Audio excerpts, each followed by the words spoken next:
So hello, good morning everyone. I am Vinod Singh and welcome to the current exam. So आज की class में हम 6 फरवरी का करंट अफेयर्स कवर करेंगे, जिसमें यूएसए ने यूएनएचआरसी से बाहर होने के लिए साइन कर दिया है। सैन्य अभ्यास ट्रोपेक्स 2025 का आयोजन किया गया है और पहली बार स्तन कैंसर के लिए कैंसर जीनोम डाटाबेस जारी किया गया है। ठीक है। और मिसेज वर्ल्ड का खिताब किसी असहाय महिला ने दूसरी बार जीता है। नामची पीएम श्री सरकारी स्कूल जो सिक्किम में है उसके बारे में। और डायमंड ट्रायंगल से, देखो डायमंड ट्रायंगल से बुद्ध मस्तक, बहुत ही बड़ा ये जो बुद्ध मस्तक है ये प्राप्त हुआ है। तो इन सब के बारे में डिस्कस करने वाले हैं। ठीक है। तो क्वेश्चन नंबर 1, हाल ही में यूएसए के राष्ट्रपति, ठीक है, यूएसए के राष्ट्रपति डोनाल्ड ट्रंप ने किस संगठन से बाहर होने के कार्यकारी आदेश पर साइन किया? तो यूएसए के अभी राष्ट्रपति जो डोनाल्ड ट्रंप है ये किस नंबर के हैं ये बताओ पहले। ठीक है। तो यूएसए के राष्ट्रपति, यूएसए के जो प्रेसिडेंट है उनका क्या नाम है? Donald Trump. ठीक है, डोनाल्ड ट्रंप। तो ये किस नंबर के राष्ट्रपति बने हैं अभी यहाँ पे? 47 इनका नंबर है। ठीक है। तो 47 नंबर था और 20 जनवरी को इन्होंने शपथ ग्रहण की। और किस पार्टी से थे? तो ये इनकी पार्टी का नाम था रिपब्लिकन पार्टी। ठीक है। तो अभी इन्होंने क्या कहा है, एक संस्था है यूएनएचआरसी, ठीक है, ये संस्था है। इन्होंने कहा हमें इस संस्था में नहीं रहना। और क्यों नहीं रहना, ये भी, इसका भी एक अजीब कारण है। ठीक है। तो इन्होंने इस संस्था में बाहर जाने के लिए एक आदेश पारित किया और उस पर साइन कर दिया है कि अब हम इससे नहीं रहेंगे, अब हम जा रहे हैं बाहर। ठीक है। अब क्यों साइन किया ये बताओ, आखिर ऐसा क्या हो गया जो इन्हें साइन करना पड़ा बाहर जाने के लिए? तो ये जो इजराइल का विरोध करते हैं, ये जो संस्था है ये बिल्कुल ही इजराइल के पक्ष में नहीं रहती, ये इजराइल का विरोध प्रदर्शन करती है। इजराइल का विरोध करने के कारण अब यूएसए इजराइल के साथ रहता है, क्योंकि इजराइल भी यहूदी कंट्री है और यूएसए भी। ठीक है। तो इसलिए यूएसए ने इससे बाहर होने के आदेश पर साइन किया है। अच्छा, इसकी स्थापना कब हुई थी यूएनएचआरसी की? तो 2006 में इसकी स्थापना हुई और जिनेवा में इसका हेडक्वार्टर है, ये आपको पता होगा। चलो, अब ये तो यूएनएचआरसी की बात हो गई। और यूएसए ने क्या किया है, अभी डब्ल्यूएचओ से भी हटने के लिए मतलब प्रक्रिया स्टार्ट कर दी है। तो जब डब्ल्यूएचओ से जो हटने की प्रक्रिया है उसको भी इन्होंने स्टार्ट कर दी है। मतलब ये कहते हैं हमें इस पे भी नहीं रहना, ये भी बड़ी निकम्मी संस्था है। ठीक है। तो इससे भी इन्होंने हटने का स्टार्ट कर दिया। इसकी स्थापना कब हुई थी? तो इसकी स्थापना हुई थी 7 अप्रैल, है ना। तो 7 अप्रैल, ईयर क्या था, कौन सा साल था? 1948। और इसका हेडक्वार्टर कहाँ है? इसका भी हेडक्वार्टर जेनेवा में है। ठीक है, जेनेवा इसका हेडक्वार्टर है।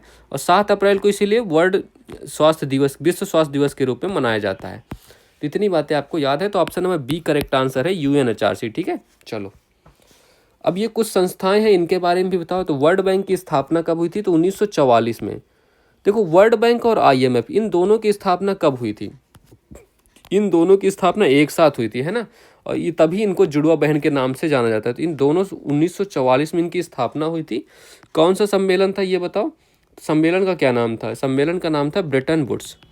ठीक है। तो ब्रेटन वुड्स सम्मेलन का नाम था। इसी सम्मेलन में दोनों की स्थापना हुई थी, इसीलिए इनको जुड़वा बहन के नाम से जाना जाता है। इसीलिए इसकी जुड़वा बहन के नाम। और दोनों का हेडक्वार्टर कहाँ है? दोनों का हेडक्वार्टर कहाँ है? WDC, वाशिंगटन DC में दोनों का हेडक्वार्टर है। और जुड़वा के नाम, जुड़वा बहनों के नाम से जाने जाते हैं ये। ठीक है। चलो, वर्ल्ड बैंक के हेड कौन है? वर्ल्ड बैंक के हेड बताओ। तो वर्ल्ड बैंक के तो अजय बंगा हो गए। और IMF के हेड मैंने आपको पढ़ाया है, क्रिस्टलीना जॉर्जीवा। ठीक है, क्रिस्टलीना जॉर्जीवा इन IMF के हेड हैं। ठीक है। और इसके वर्ल्ड बैंक के कौन है हेड? तो अजय बंगा। ठीक है। तो वर्ल्ड बैंक के हेड हैं अजय बंगा। तो अजय बंगा के भी नाम आपको याद रखना है। ओके। चलो, अब WTO की स्थापना कब हुई थी इसका बताओ। WTO की स्थापना ये बताओ।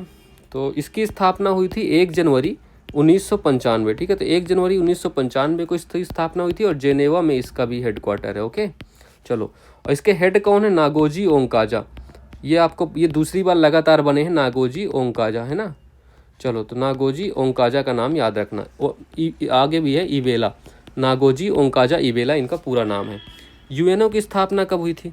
तो यूएनओ की स्थापना 26 जून, तो 26 जून 1945। ठीक है, 26 जून 1945 को इनकी स्थापना हुई। और इसमें कितने? 193 मेंबर हैं और दो और सदस्य हैं। ठीक है, अन्य सदस्य हैं। और इनके हेड कौन है?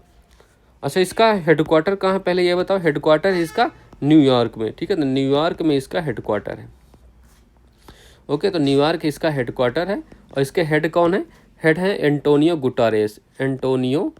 गुटेरेस। ठीक है, एंटोनियो गुटेरेस इनका इनके हेड हैं। ओके, ये भी आपको याद रखना है। चलो ठीक है, नेक्स्ट करते हैं। क्वेश्चन नंबर 2 करते हैं। हाल ही में चर्चा में रहे संयुक्त सैन्य अभ्यास ट्रोपेक्स 25 का आयोजन किसने किया? ठीक है, हाल ही में ट्रोपेक्स 2025 का आयोजन हुआ है। ये भारतीय नौसेना, जो भारत की नौसेना है उसका सबसे बड़ा अभ्यास है। ठीक है, तो आप लिख लो इसको। तो भारत की जो नौसेना, भारतीय नौसेना का सबसे बड़ा अभ्यास है। ठीक है, तो भारतीय नौसेना का सबसे बड़ा अभ्यास, ओके, सबसे बड़ा अभ्यास है, तो ये आपको पता होगा। चलो, और ये पहले द्विवार्षिक होता है, मतलब 2 साल में एक बार होता है। ठीक है, द्विवार्षिक अभ्यास है, द्विवार्षिक अभ्यास है। और इस बार कहाँ हुआ है? तो हिंद महासागर में। ठीक है, तो इस बार हुआ है ये हिंद महासागर, तो हिंद महासागर में इसका इस बार आयोजन किया गया है। ठीक है, तो हिंद महासागर आपको लिखना है। हिंद महासागर का भी कौन सा तट था? पश्चिमी तट। तो हिंद महासागर के पश्चिमी तट पर इसका आयोजन किया गया है। ठीक है, और इसमें कौन कौन भाग लेने वाले हैं? तीनों, देखो इंडियन नेवल शिप, तीनों आईएनएस हैं। उनका 3 आईएनएस कौन कौन से? एक विक्रांत हो गया, आईएनएस विक्रांत हो गया, दूसरा आईएनएस विशाखापत्तनम।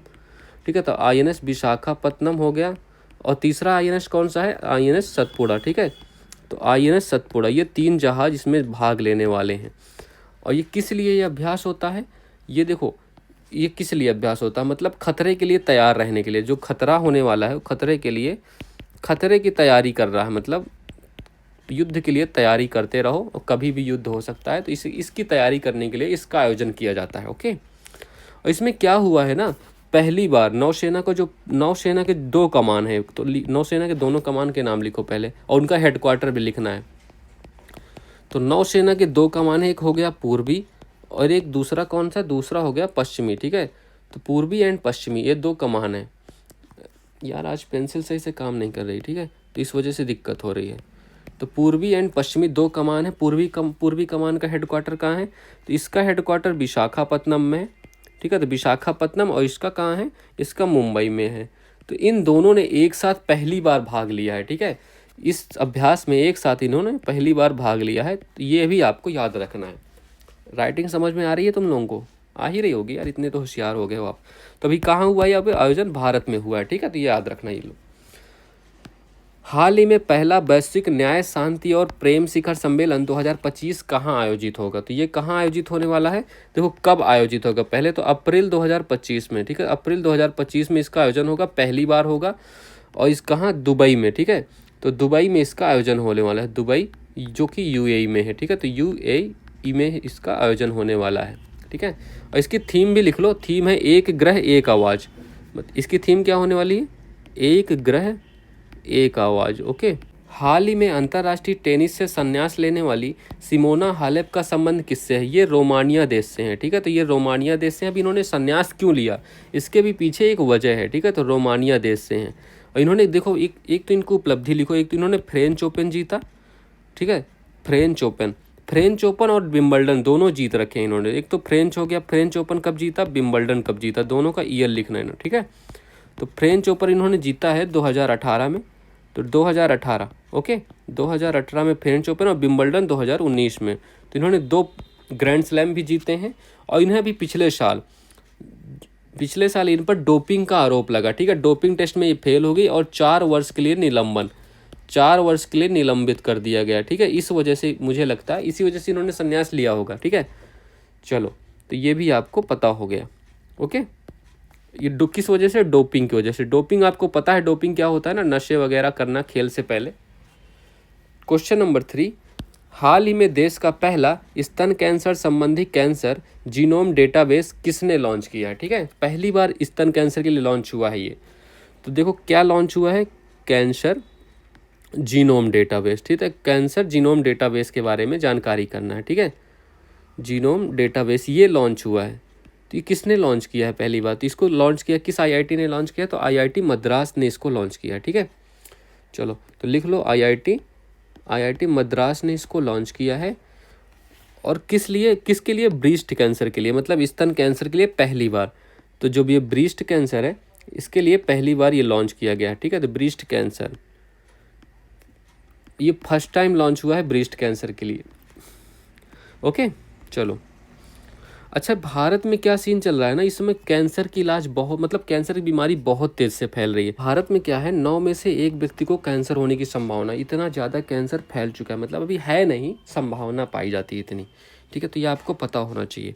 और अभी 4 फरवरी को कौन सा दिन मनाया गया है? अभी 4 फरवरी को विश्व कैंसर दिवस, ठीक है। तो 4 फरवरी को वर्ल्ड कैंसर डे के रूप में मनाया गया। ये तो आपको पता होगा, इसकी थीम भी पता होगी। कैंसर होता कैसे, मतलब कैंसर है क्या यार, मतलब ये इसको किस कैसे होता है, क्या होता है, कैंसर में होता क्या है? तो कैंसर में क्या होता है, कोशिकाओं की अनियंत्रित वृद्धि, जो सेल होती हैं अपनी कोशिकाओं की, तो कोशिकाओं की जो, मतलब कोशिकाएं होती हैं, कोशिकाओं की अनियंत्रित वृद्धि, मतलब उनकी वृद्धि रुकती ही नहीं है, बहुत सारी कोशिका वृद्धि होने लगती है, उसको कैंसर कहते हैं। तो कोशिकाओं की अनियंत्रित वृद्धि, ठीक है। चलो, ये आपको पता हो गया। और इसकी कैंसर की स्टडी को क्या कहते हैं? ऑन्कोलॉजी। ये तो मैंने कल वाली क्लास में कराया था शायद, है ना। तो कल वाली क्लास में भी होता है, तो ऑन्कोलॉजी आपको पता होगा, कैंसर की स्टडी को ऑन्कोलॉजी कहते हैं। और इसका इलाज में कौन सा साल्ट उपयोग होता है, कौन सा साल्ट होता है बताओ? तो कोबाल्ट साल्ट का इसके इलाज में यूज होता है, ठीक है। तो कोबाल्ट साल्ट का इसके उपचार में यूज किया जाता है, ये भी आपको पता होना चाहिए। तो option number C, IIT Madras is the right answer for this question. Okay, चलो। तो हाल ही में अंतर्राष्ट्रीय हवाई परिवहन संघ की रिपोर्ट के अनुसार भारत को घरेलू उड़ान भार रैंकिंग में कौन सा स्थान मिला? तो भारत को इसमें पहला स्थान मिला, ठीक है।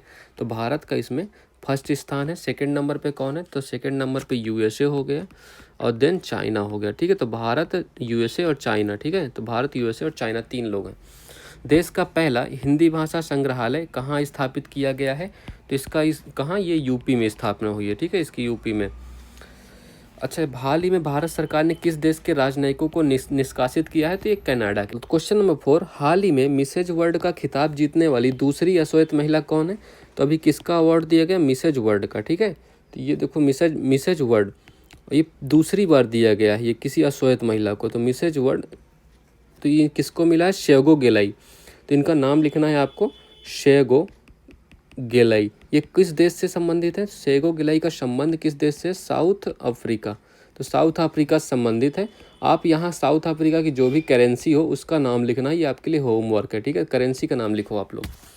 तो और ये किस क्रम का अवार्ड है? 40वें क्रम का अवार्ड है, ठीक है। 40th क्रम का अवार्ड है, और ये कहाँ दिया गया है? साउथ अफ्रीका में ही दिया गया है। तो 40th क्रम का अवार्ड है 2025 वाला, ठीक है। अब इस साल का जो अवार्ड है, और ये इनकी क्या खासियत क्यों है? ये अश्वेत महिला है, मतलब किसी अश्वेत महिला को ये अवार्ड मिलना मुश्किल होता है, इसलिए इनके बारे में बहुत ज़्यादा चर्चा रही है, ठीक है। अश्वेत है मतलब काली, रंग से काला है, ठीक है। चलो, और इनको ये अफ्रीका में काम क्या, अफ्रीका में किस लिए जानी जाती है? तो अफ्रीका में ये कानूनी शिक्षा के लिए जानी जाती हैं, ठीक है। अफ्रीका में कानूनी शिक्षा के लिए जानी जाती हैं, ठीक है। तो ये भी आपको पता होना चाहिए।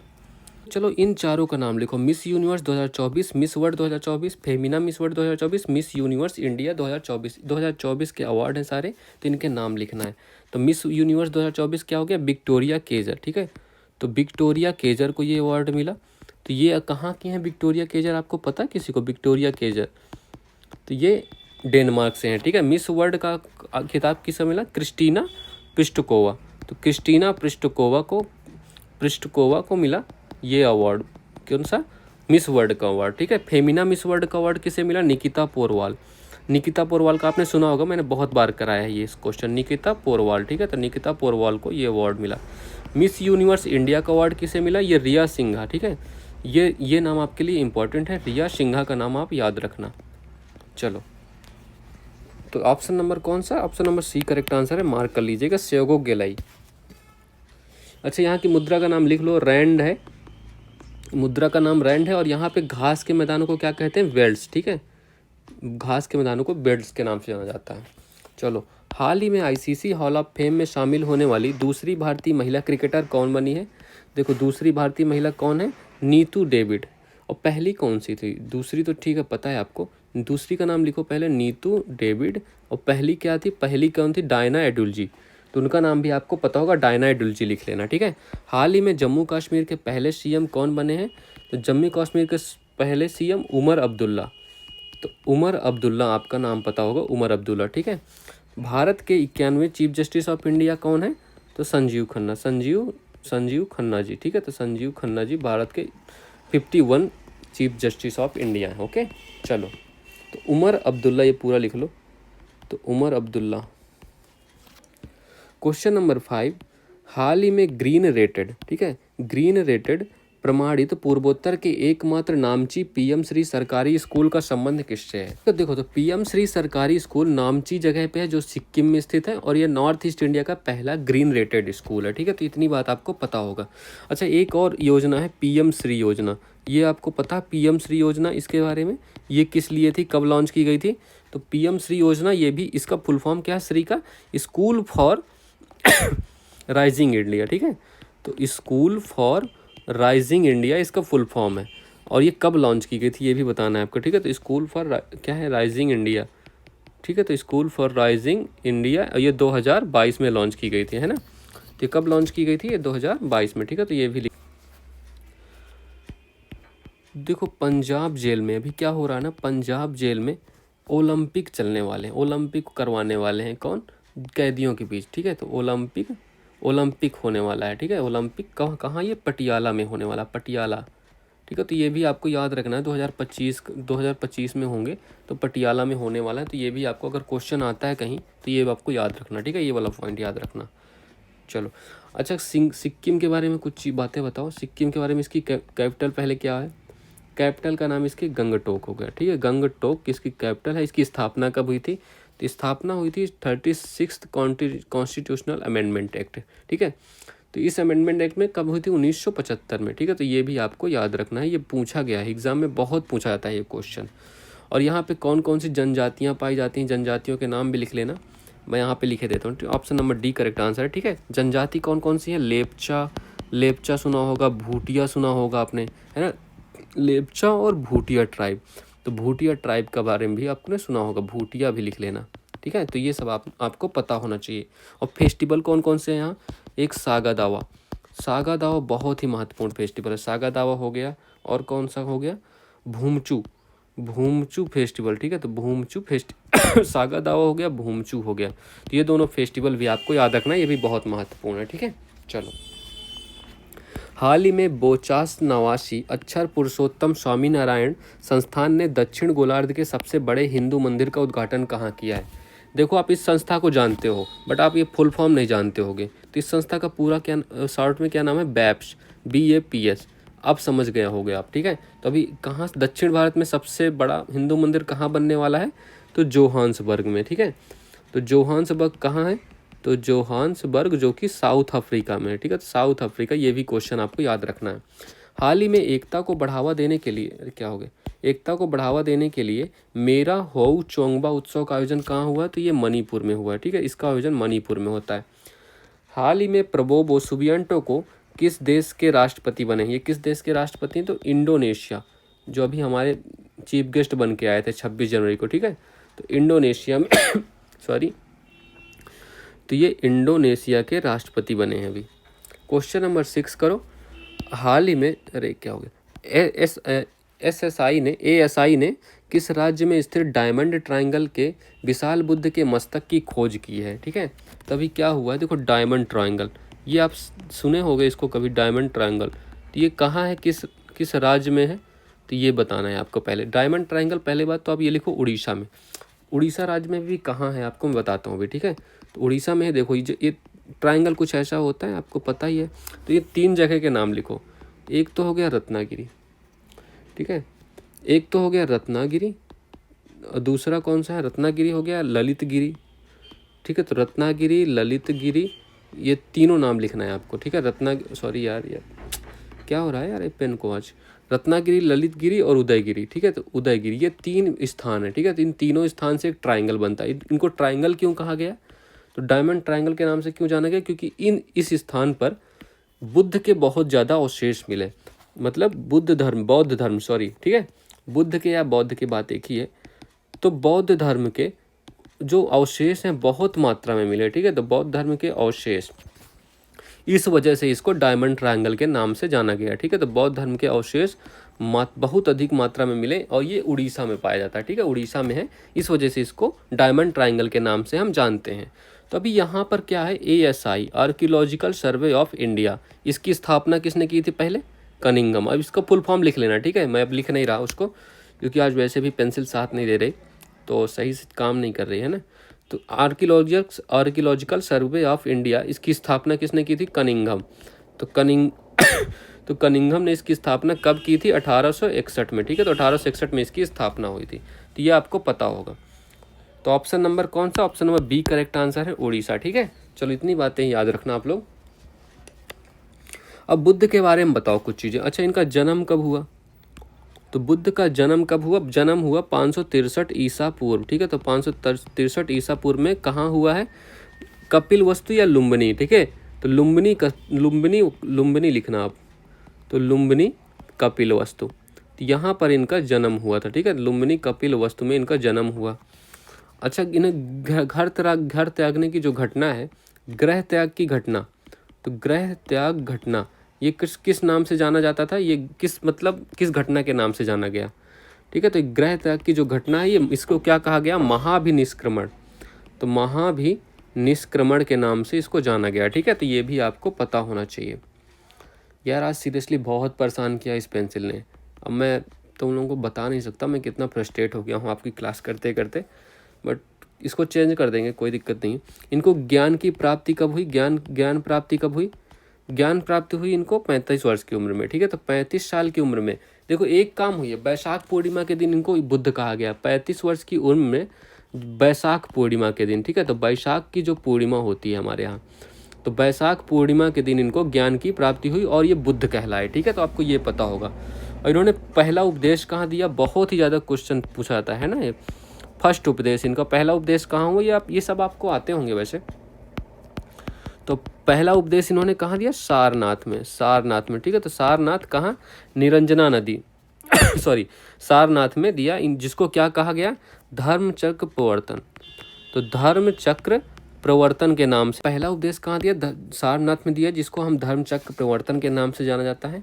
और ये ज्ञान प्राप्ति हुई कहाँ थी इनको? तो गया में, ठीक है। तो बोध गया, जो निरंजना नदी के किनारे, निरंजना नदी, ये निरंजना नदी आपको याद रखना, ये पूछा जाता है क्वेश्चन, ठीक है। तो निरंजना नदी के किनारे इनको ज्ञान प्राप्ति हुई। और मृत्यु कहाँ हुई? मृत्यु कुशीनगर में, ठीक है। तो मृत्यु इनकी कहाँ हुई? मृत्यु हुई कुशीनगर, जिस घटना को क्या कहते हैं? महापरिनिर्वाण, ठीक है। तो कुशीनगर, इस घटना को क्या कहते हैं? महापरिनिर्वाण, ठीक है। तो महापरिनिर्वाण। चलो यार, आज अगर कोई भी दिक्कत हुई हो ना क्लास करने में, तो यार सॉरी यार, अब मैं क्या करूं, बट ठीक है यार, ऐसे मैनेज कर लेना। नेक्स्ट क्लास से ऐसा बिल्कुल भी नहीं होगा, ठीक है। I am so sorry for this. मुझे भी प्रॉब्लम हुई है तो यार ऑब्वियसली आप लोगों को भी प्रॉब्लम हुई होगी, बट उसके लिए क्या कर सकता हूँ? आप थोड़ा सा लाइक कर देना। चलो आज ये भी मत नहीं करोगे तब भी चलेगा, है ना। चलो ठीक है, चलो ऑल द बेस्ट।